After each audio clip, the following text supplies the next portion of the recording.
Hey guys, what's cracking? Somebody give me a 5 for 5 and we'll get going here real quick. Um, yeah, guys, we got some space weather to talk about here. This is going to be a pretty big one. And I'll get more into that here in just a second. I do want to address something really quick, guys. Okay, moderators, I love all you guys. Okay, thank you so much for what you do. Not just on this channel, but everybody's channel. Guys, I trust my moderators, and I'm going to continue to trust my moderators because I'm going to put my chat away.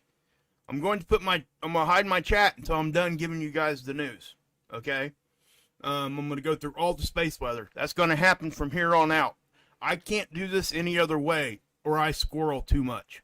I love each and every one of you guys, and I promise that it'll be a little bit more laid back after I give everybody the space weather. Okay? But yeah, so, one question. Hey, Virginia, before we get started, guys, Virginia, do you know Steve? I'm not sure if you do or not, but I can't remember if you were with him or if that, yeah, I don't know. I can't remember. I haven't talked to him in a long time. But if you are, please, email me. I'm going to like to talk to you for a second, if that's possible. But anyway, so we're going to go ahead and get into this and do all the stuff, and I trust the moderators. Guys, just be adults in there. It's all it takes. You can attack me all you want. The moderators will not delete those. Okay, thanks, Virginia. But they will not delete those messages. You can attack me as long as it ain't vulgar, whatever. But I do accept, legitimate criticisms. And lately I got a few that were really kind of right on. Okay? I know I squirrel. I know this. I know you will, Leah. Oh, man. Hey, Monk.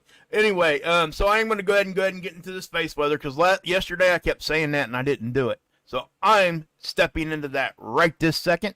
And so we've got some big stuff happening, right? We got things that were popping off here. Also, guys, let me know if I turned my mic down. It was cracking a little bit. Ilea sent me a text and said that it sounded like it might be a little loud. So I did bring it down a little bit. So if it's too low, let me know and I'll turn it back up a little bit. But, okay, so housekeeping out of the way. I'm sorry. But we did get hit with this, guys, and this is something that was not expected. We expected to get hit. We didn't expect to get hit with this. Okay? I got a couple different models I'm going to show you guys here too that I have never showed you guys before. And it's going to give you guys a better three-dimensional idea of what our magnetic field looks like and how it protects us. Okay?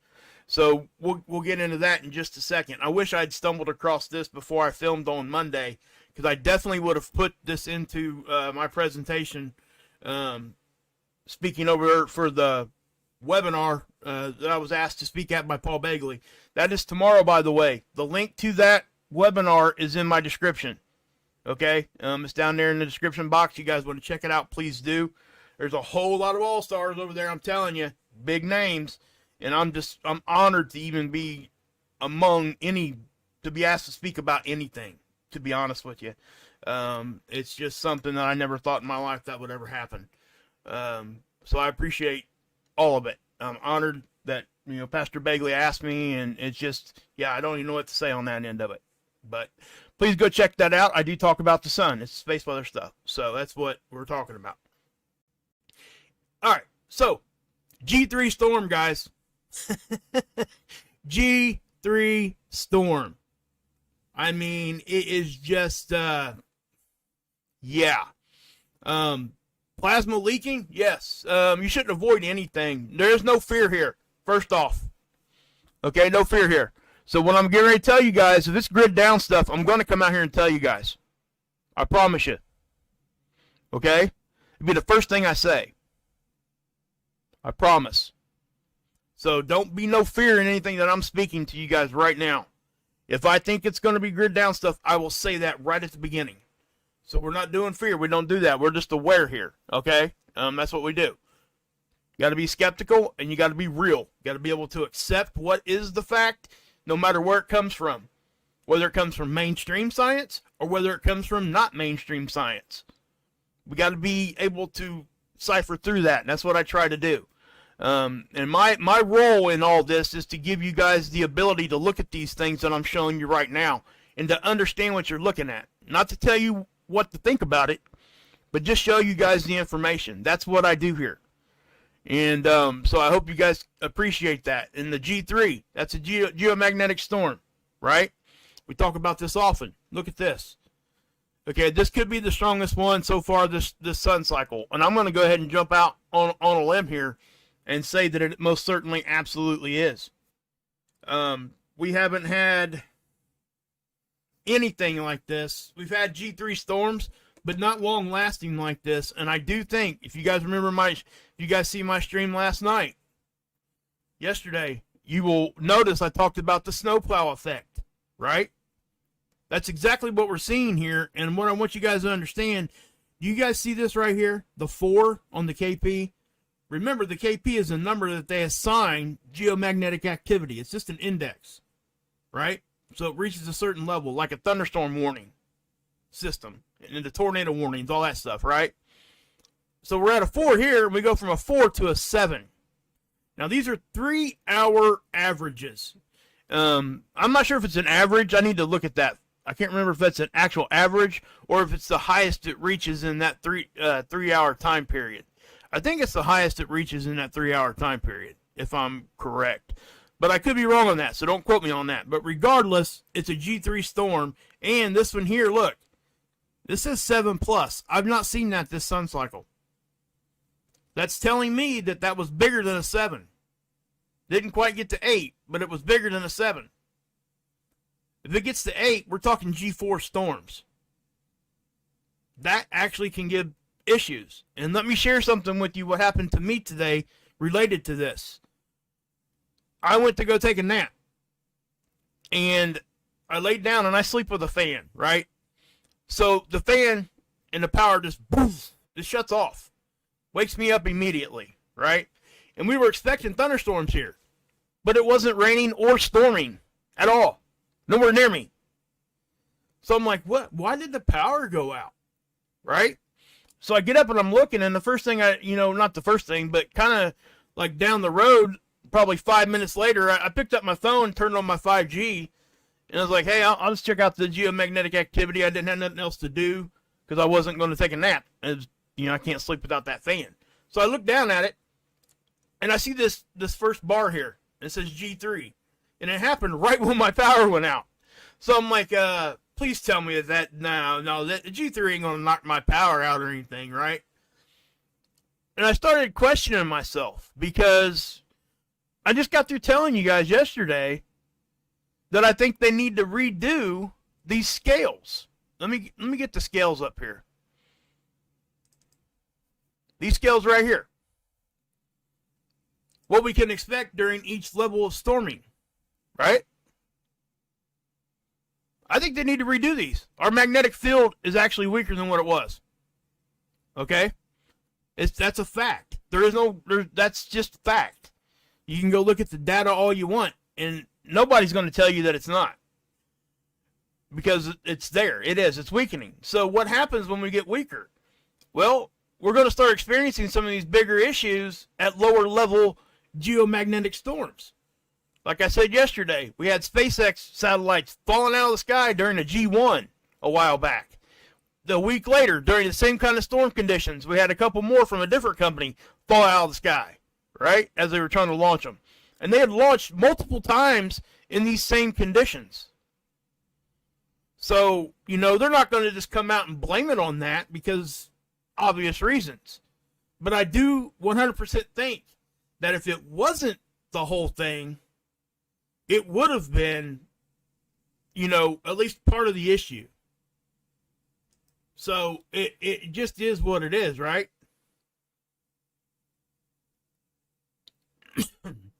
But yeah, so what can we expect, during these storms? Well, we got into G3, right? So, even at G3, we can get voltage corrections, false alarms triggered, which is kind of what I thought with my power today. Now, here where I live, they will post it on Facebook, what's going on. They keep people updated when we get outages. You know what they said? And this does happen, so I'm not saying that this isn't what happened, because it most certainly probably is the case. They said a squirrel got into one of the substations and, yeah, pulled the old Christmas Vacation vanishing act, you know, with the cat where it bit into the Christmas lights. Uncle Eddie did what? What'd he do? Hey, Clark, if you don't mind, I'd like to see if I can't fumigate this here chair. If you don't mind, let me ask you how much it sets you back. You know, that kind of thing, right? So that's what I pictured this squirrel doing in this substation. And they had our power back up, you know, pretty quick. But it just is, you know, it kind of struck me funny. And with all that happening and getting hit with the geomagnetic storm at a 3 right away, it just caused me to think a little bit. I ain't saying that's what knocked my power out, so don't misunderstand what I'm saying. I'm just saying that, you know, we got to start looking at that. So what I'm saying is that, like, say we get into a G3 right now, I think we're going to start experiencing some of the things from G4 when we're at a G3.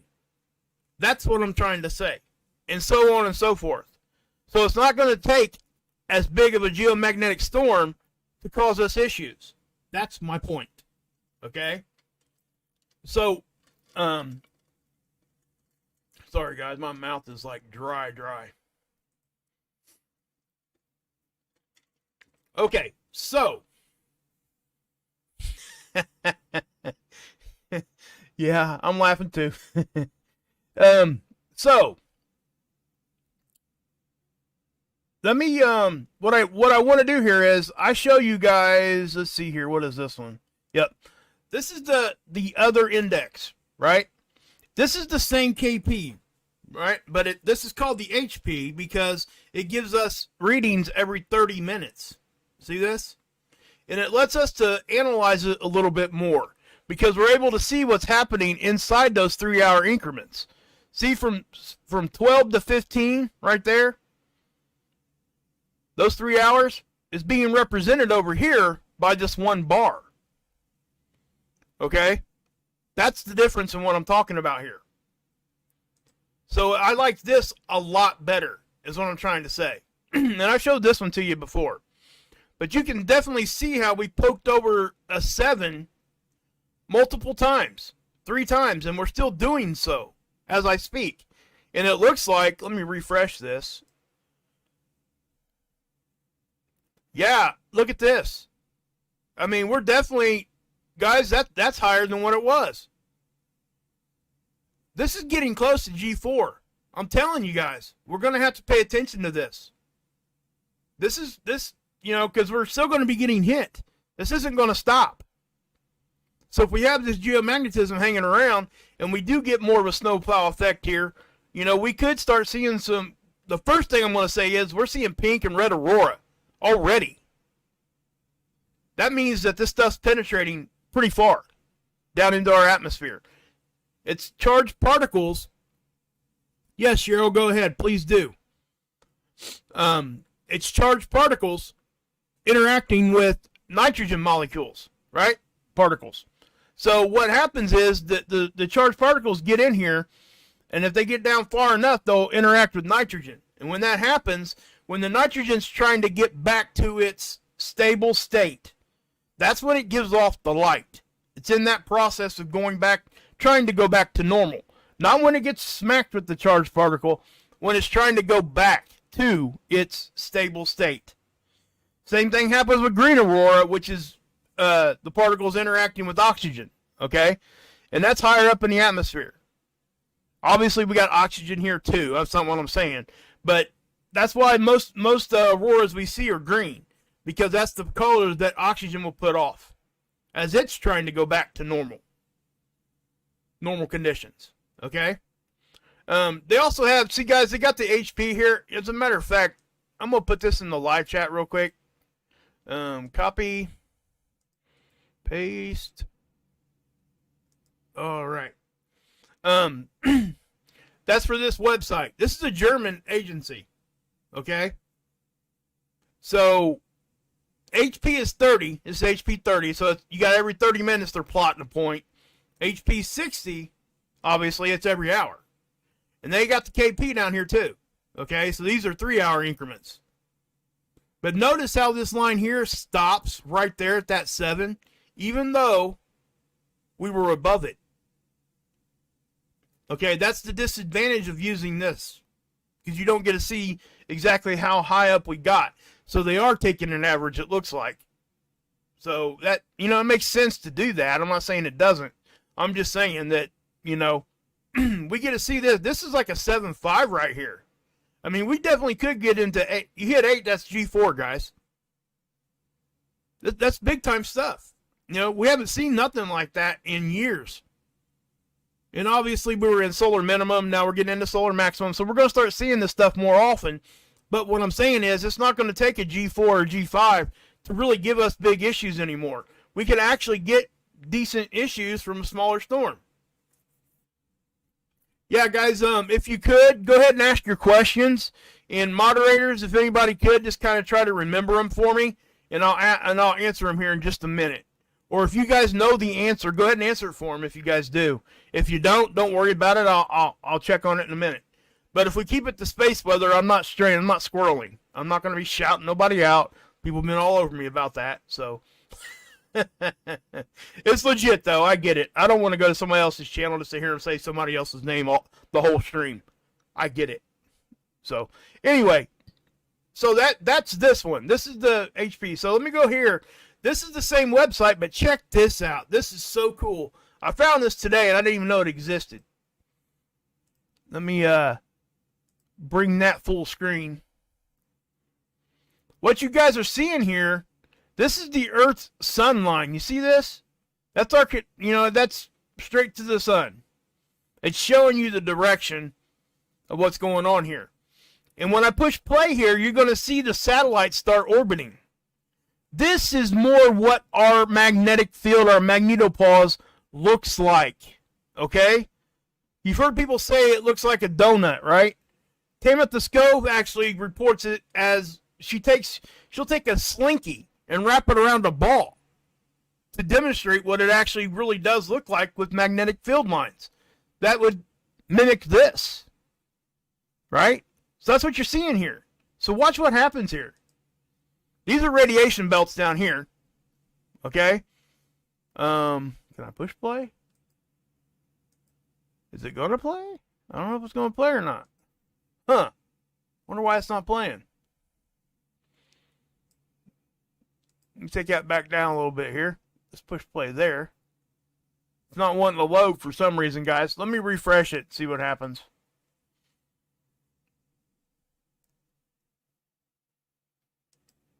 There it goes. Okay. So, let me make that bigger now. Check that out. Isn't that a cool graphic? And it gives people a better understanding of what our magnetic field is doing. Do you see this thing moving up here? Fluctuating around? That's exactly what's happening. And watch when we really start getting hit. Watch these colors change.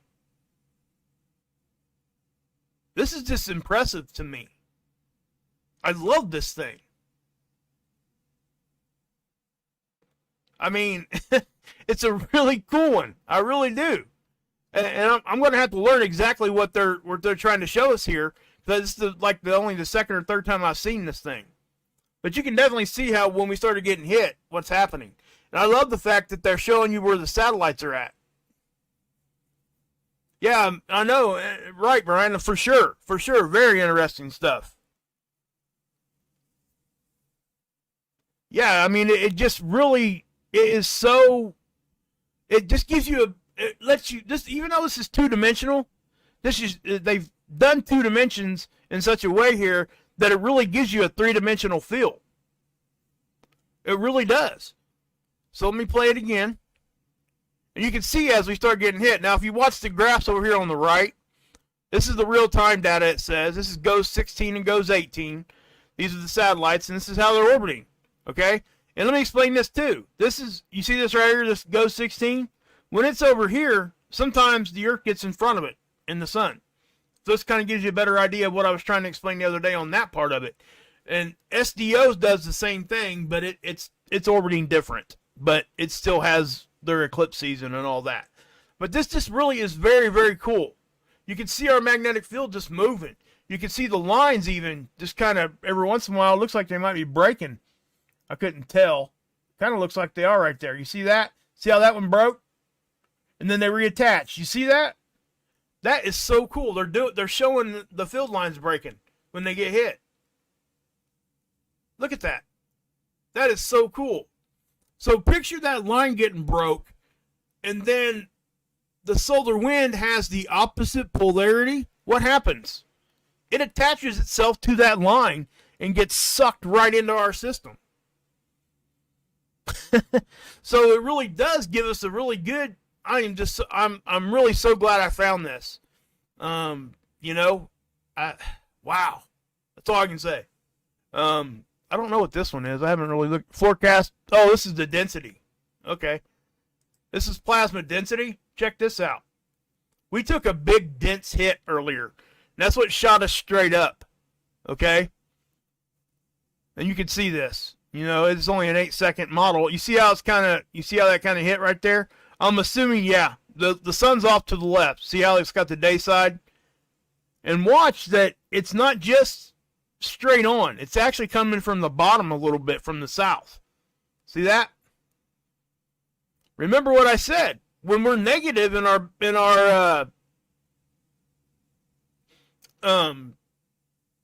polarity pointing towards the south, right? That means stuff's getting in easier. That's the right position for that. So that's why when you see that happen, and then all these particles just rush in, man. I mean, it really truly is like that. And yeah, so just great. You know, if anybody's listening to me from, excuse me, the GFZ, please, I got nothing but respect for you, what you're doing here. I mean, it's just such a great models. I mean, honestly. What's this one down here? Oh, the electron ring current. This is actually a good one to look at because this is showing you electrons, right? So when we get flooded with electrons, it's juicing up our atmosphere. This could affect like lightning. It could cause super bolts, all that stuff, right?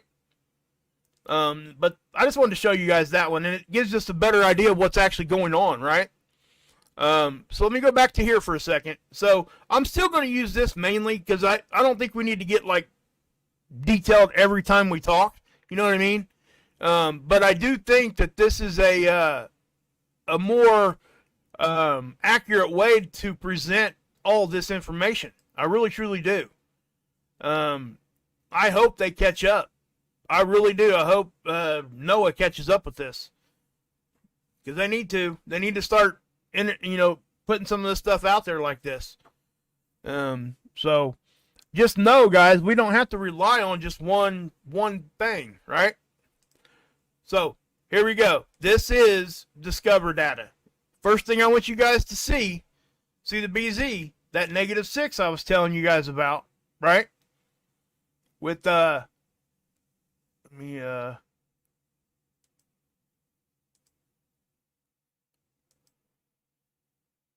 oops, wrong one. Sorry. With the southerly point, right?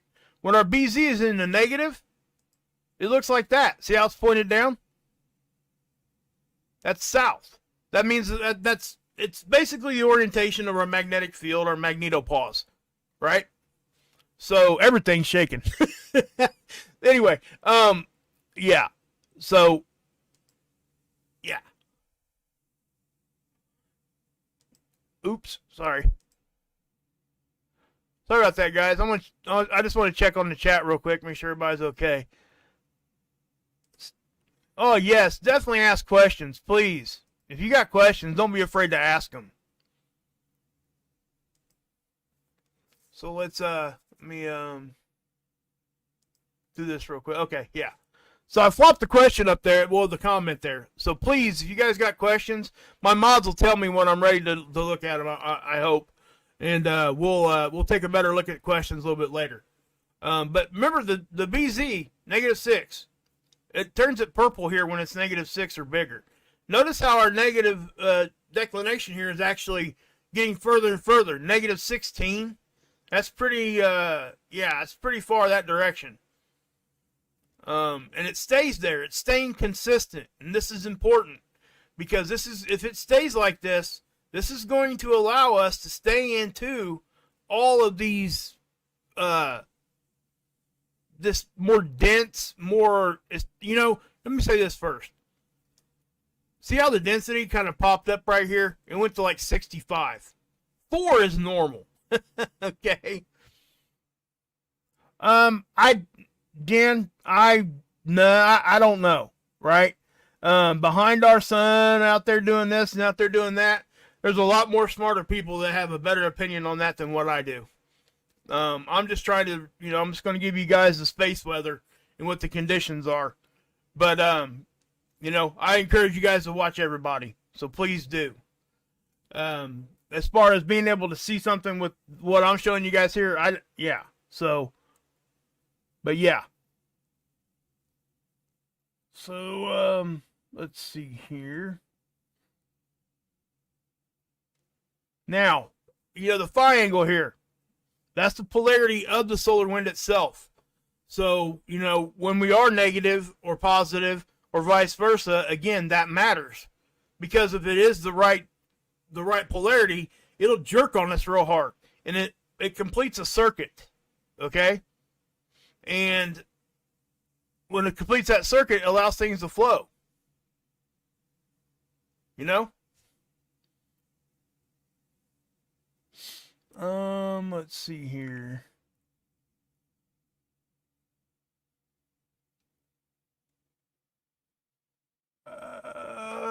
Let's see. Oh, am I speaking loud, guys? Somebody please tell me. You know, early on I asked that, so you guys might have answered me earlier. Do I need to turn my mic down a little bit? I'm sorry.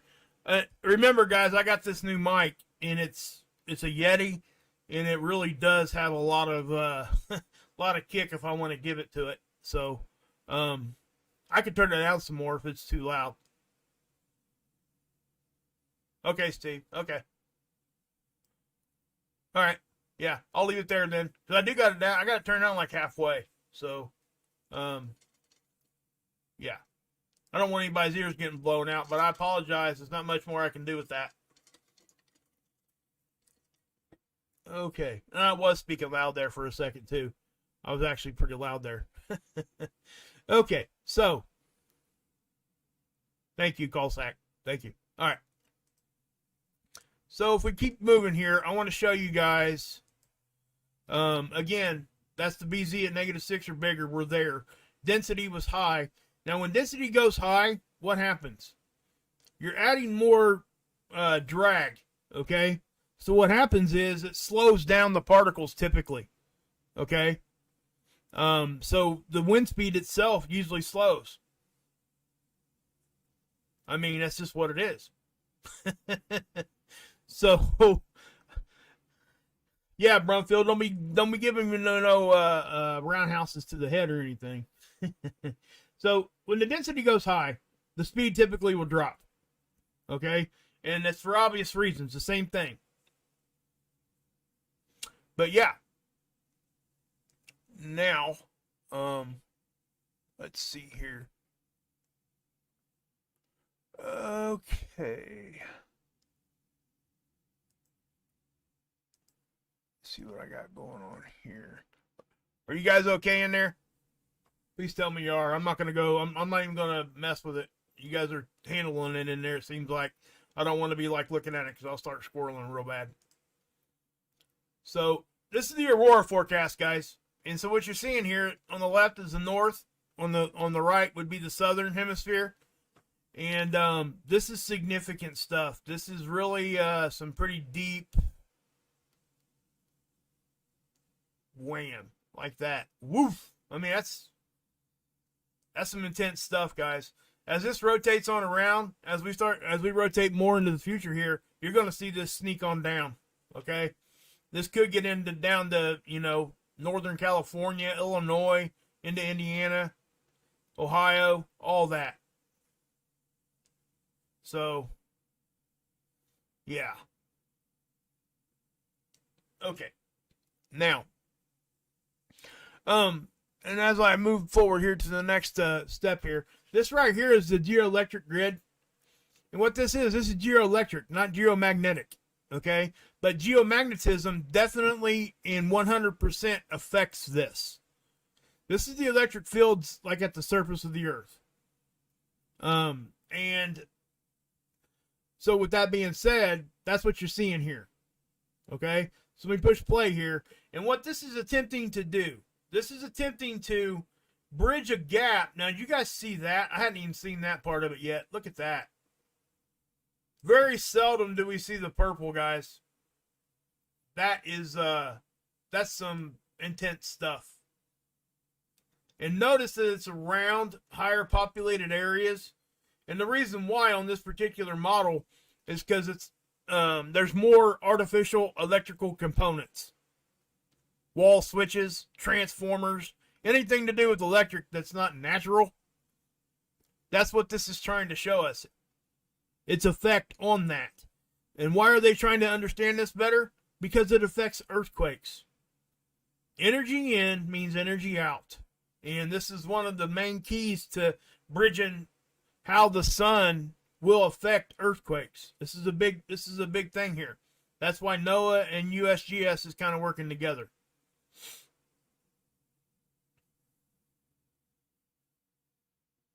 Okay. Where do I need to go now? So I don't squirrel.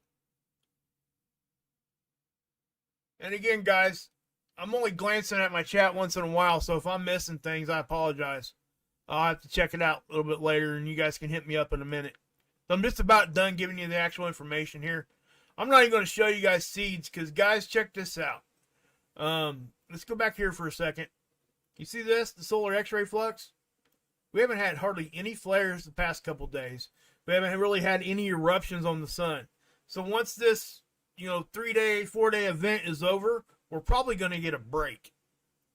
There is like a 5.9 month cycle that we're kind of peaked at, and we're coming down on the other side of it now, I think. And so as we're probably going to slow down for a week or so, maybe 2, maybe even 3.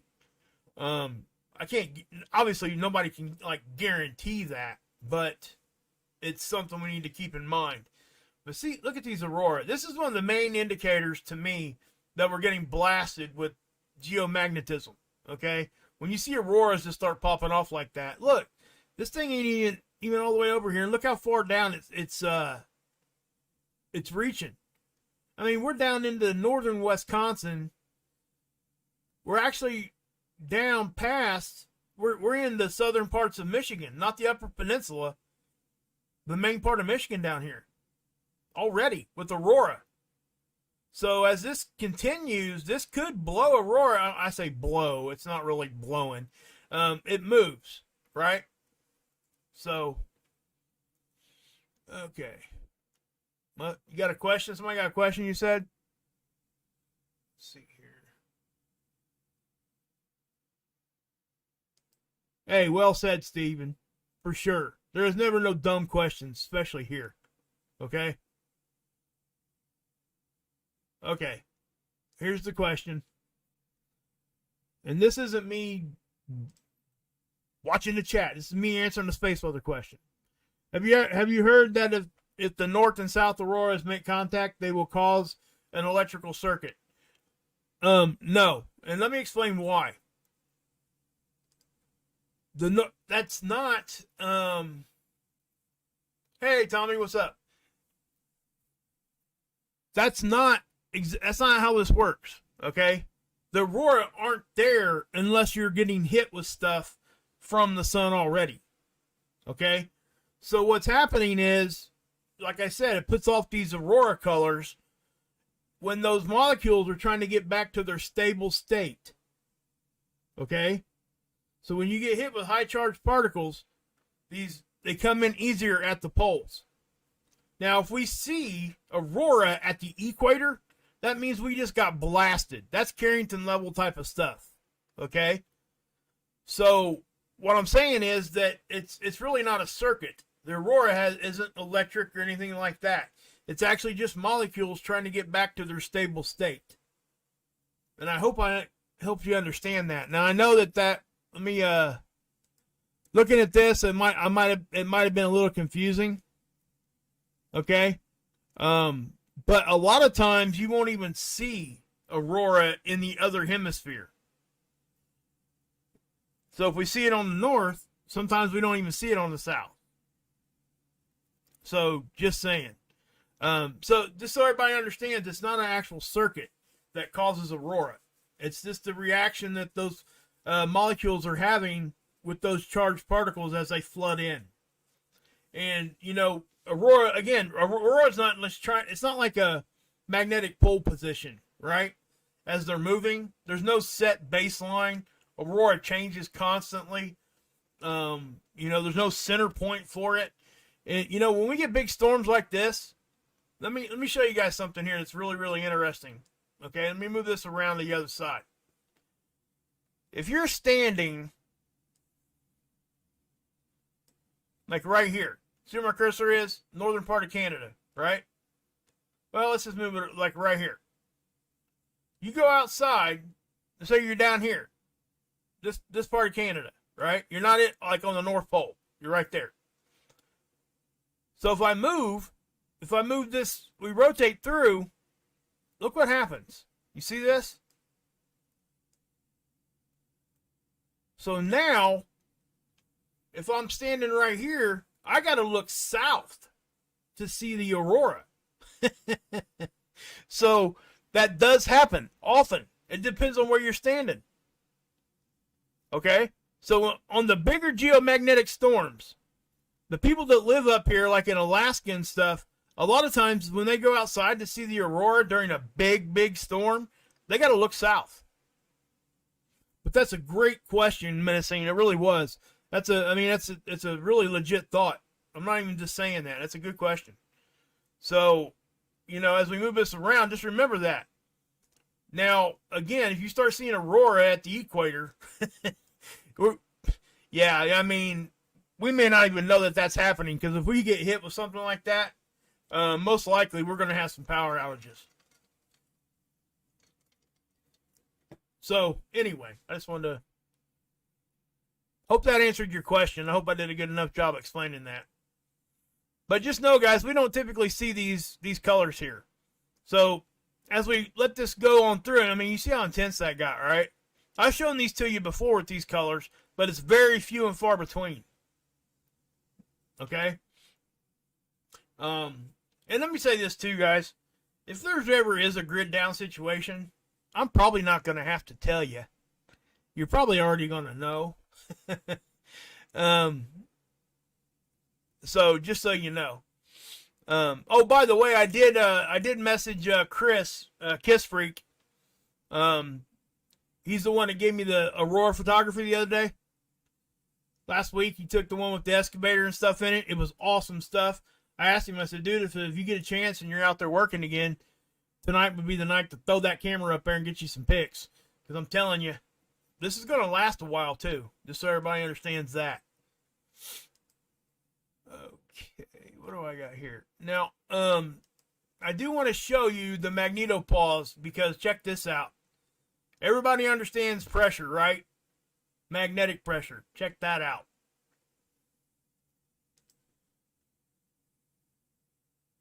Check this out. That is, yeah. That's just a constant push on us. Notice how you're not really seeing waves come in. Why is that? Well, because we got hit with the CME, but what else did we get hit with?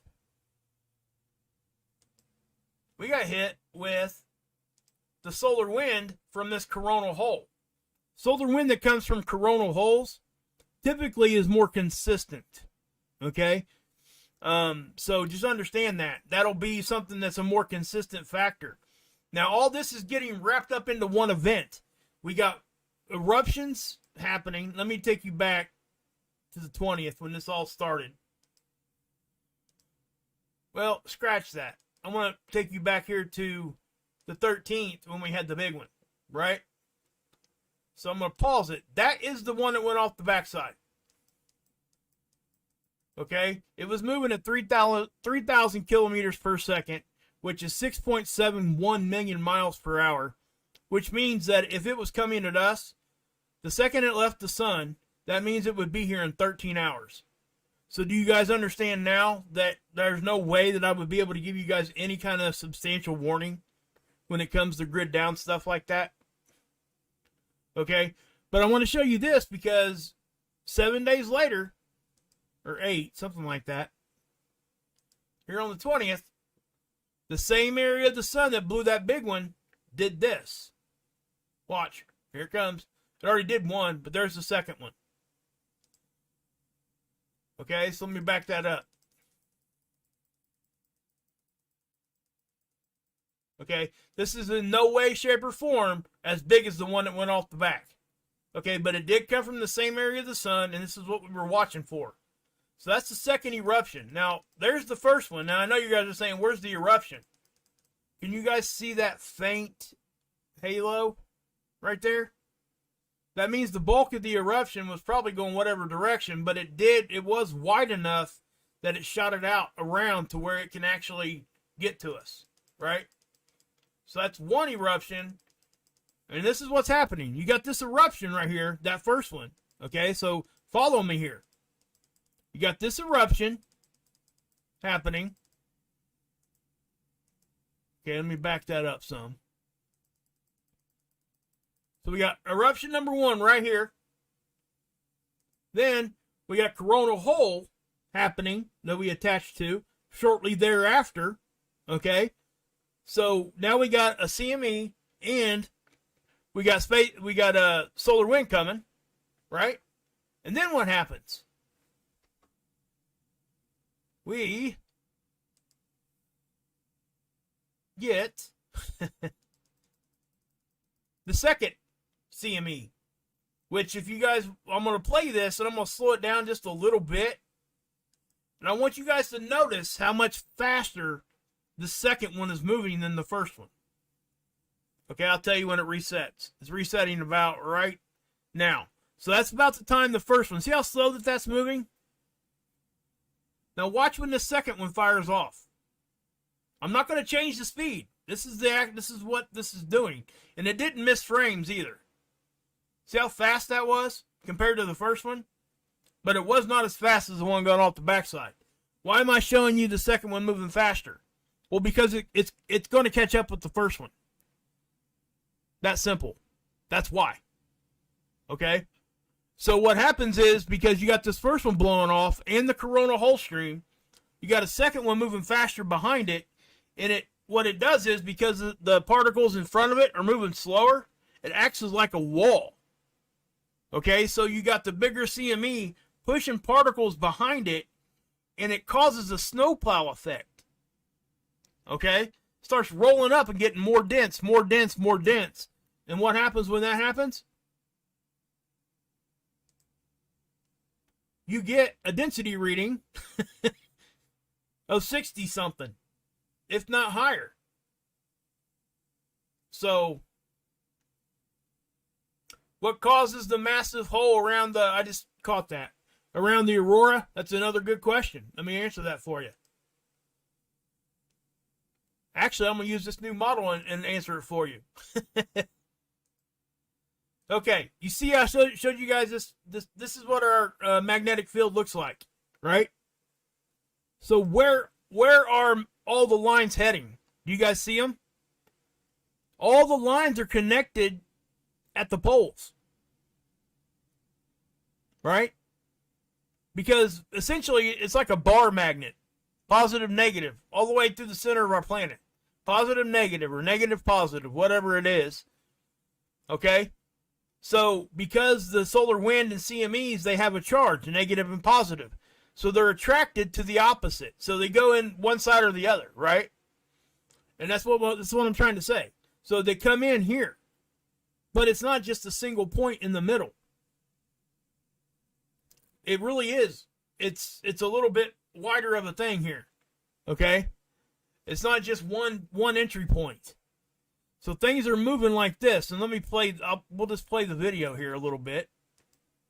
If it'll play. It may not. Let's see if I can't. It's not wanting to play. Let me do this real quick.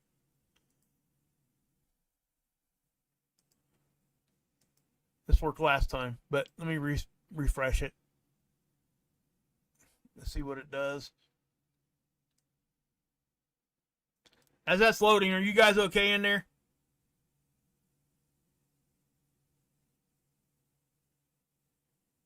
It's yeah, it's not wanting to refresh now, is it? Huh. I wonder if my internet connection is getting crappy. Nope. Still got good connection. Yeah, I don't know why that's not updating right now, but it's not that big of a deal. But check out what happened here. You guys see this? As we're talking, and I'm talking to you guys right now, we're starting to drop out of the G3 stuff, which is what I would have expected by now. So let's go back to this. And you're going to see these graphs are going to start showing, hey, we're starting to, calm down. This last one, we were at a G2 level, okay? That was 30-minute plotting, I think. Yes, that's a 30-minute plot. It doesn't mean that we're not going to shoot straight back up, okay? We could, very easily. Very easily could. Now, I want to show you guys my peeps from down under. Check this out. I love this magnetopause. This is the same, it's trying to show you the same information as this one, okay? It's just doing it in a very simplified way, and I love it that way because it does allow people to understand it better. So this is the bow shock right here. And that's this, right? That's the point where solar wind meets our magnetic field. That's what you're seeing there. So let me go here and take you back here. And they're going to show you density right here, the protons. They're going to show you the wind speed here. And look, they're even showing you the BZ. -6 or bigger is what we're looking for, right? So you got all the essential information right here in a very simplified thing. And what you're going to see is you're going to see our bow shock bouncing all over the place because we're getting hit. So the point of our magnetic field, it's fluid, right? It's moving back and forth, and it don't just stay in one fixed position. So when we get hit with stuff, or if we're trying to push back, our bow shock moves. That initial contact point between our magnetic field and the solar wind or CMEs moves back and forth. So if this bow shock this is the satellite line. If it gets behind that, then the satellites are completely exposed to all the stuff from space. And it's not good for them. Not only does it do that, but it tells us that stuff's penetrating more and it's a harder hit. So I've seen this thing really push down here. And what it does is, guys, when it hits like that, let me, well, I can't even show it to you now because it's not even,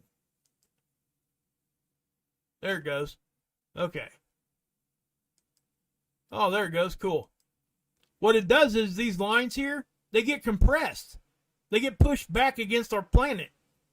So that's what's adding the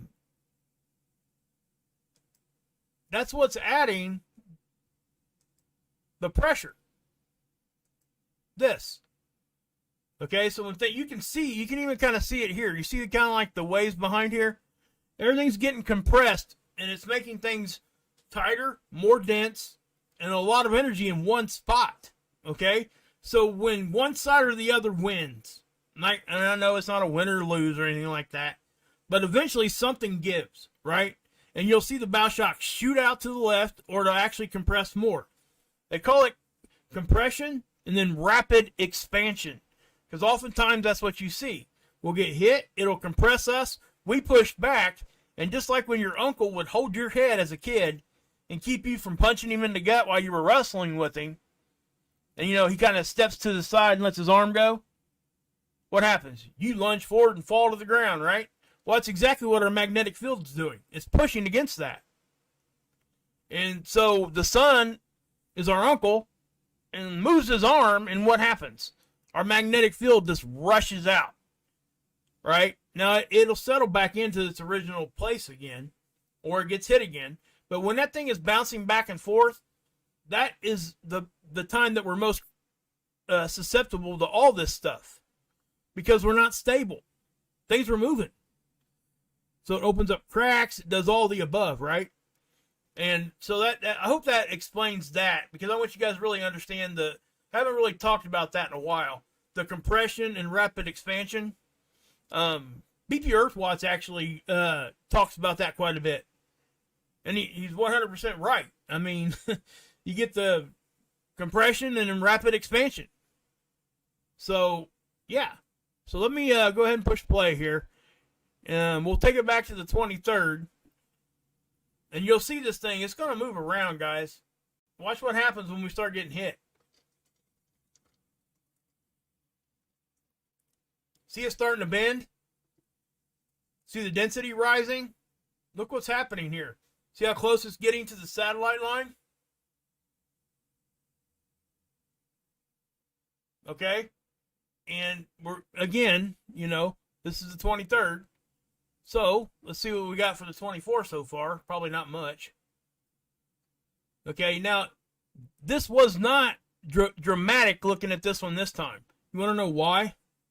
Because we're getting that constant hit. Okay, we got hit that bounced us up to this. We went from here to here. That initial hit. That was that 60 reading from the density. This here. Okay? And then you see how we drop back down. So what happens is we settled into a place where we're getting consistent solar wind increases. You see it? It's very consistent here. Everything is really consistent. And that's why you're not seeing this move a whole lot. Now, when it starts fluctuating again, you're going to see that thing bouncing all over the place. I've seen this thing shoot so far to the left here that it shot off the screen. That means our bow shock was way out here somewhere where we couldn't even see it on this model. So just understand that. I mean, it's kind of one of those things, guys. I mean, it really truly is. It's got me in awe sometimes when I think about what's actually going on. I mean, it really truly does. I'm fascinated by it, and that's why, it's really why I like to share it with people. Now, check this out. This is spaceweather.com. They do a great job. The report on these Aurora again. And again, high latitude Aurora watch, man, it ain't just high latitude now, because they were not forecasting a G3. Not in nowhere, shape, or form were they forecasting a G3. So for us to hit G3 levels 3 different times already, that's telling you that something is hitting us hard. I think what's happened is, and this is just my opinion, okay? I can't say 100% fact on any of this, what I'm getting ready to say. These CMEs, sometimes we can't tell exactly what direction they're going, right? If we're off just a little bit, we should just be, paying attention to this, because when it does shoot off like this, when you get the big ones, and then let me throw this at you too, okay? Because I said this the other day and I didn't really explain it all that well. We got a CME blew off here, right?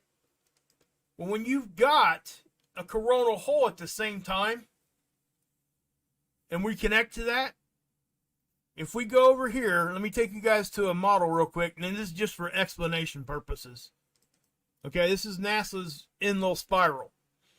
There's a small little CME blowing off there. That's not even what I'm talking about right now. But excuse me. Yeah. Wow, I'm sorry guys. Wow.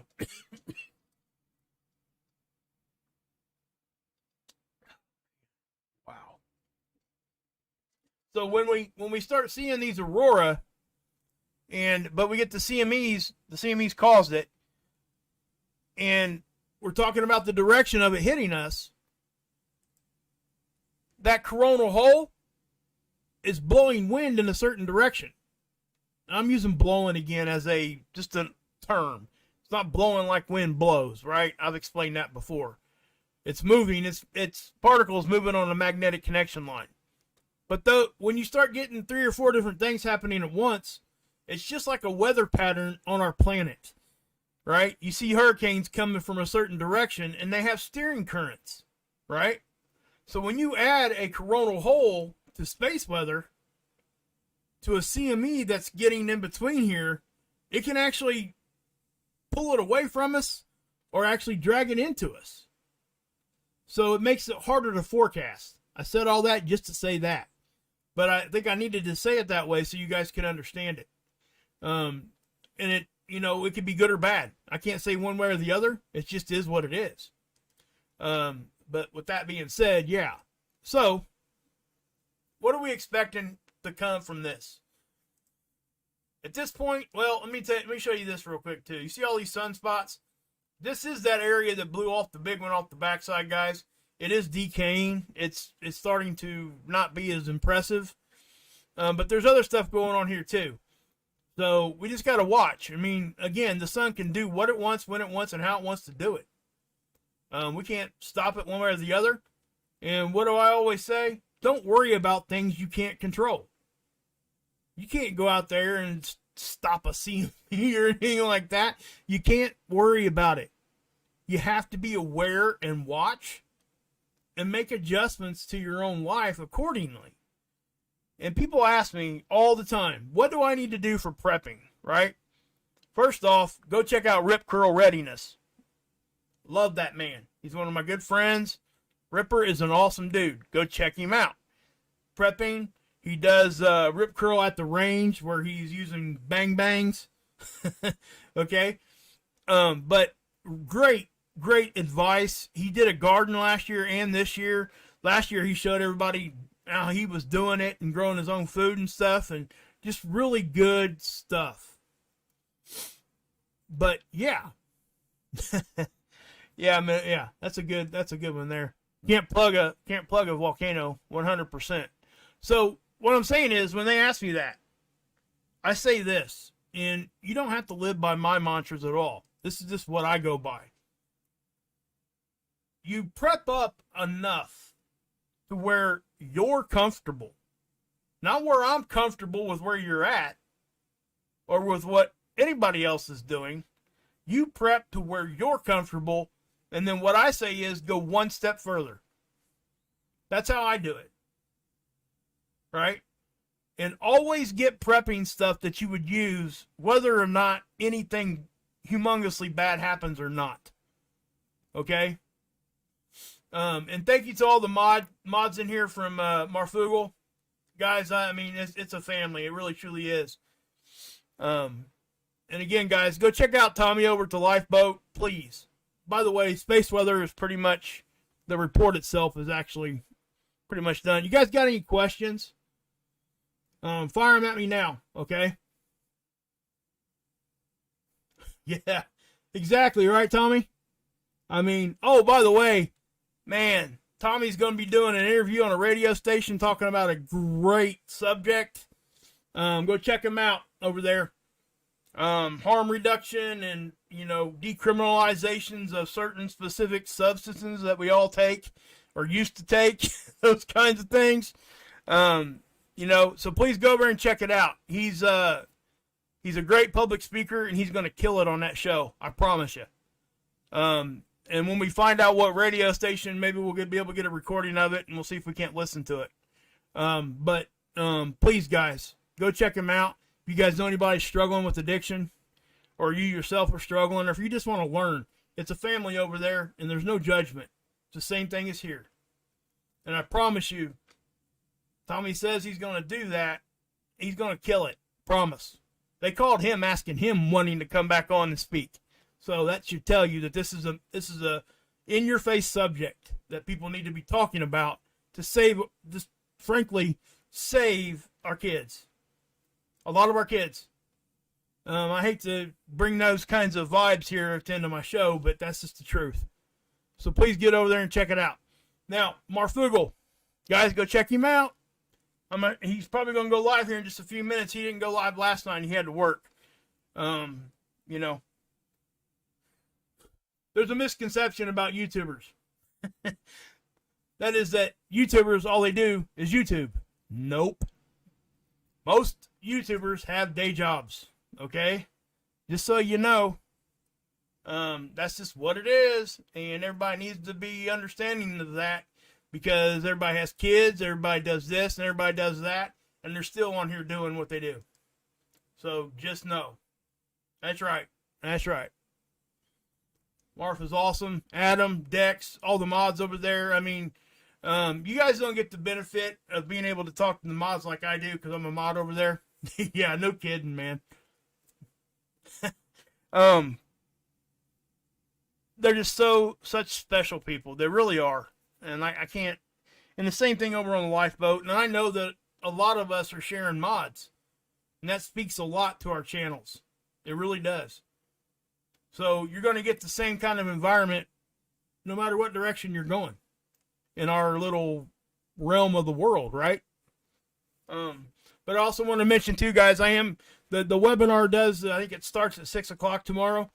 So please go pop over to Paul Begley and go over and, check out the webinar.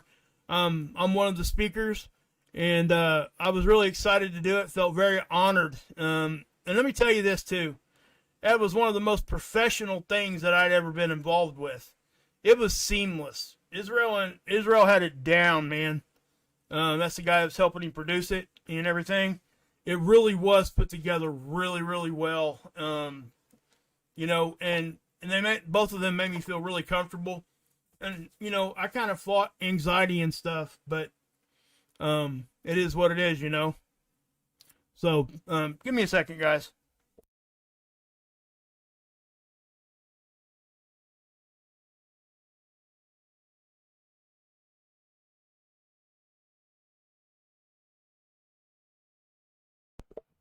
Sorry, guys, but I do have to go. My daughter needs to get in bed. She's got a program tomorrow. So, thanks, guys. And anything else happens, I'll be in here giving you guys a update. So, yeah. Anyway, guys, God bless. Yahusha saves. And, yeah, you can drink this Kool-Aid.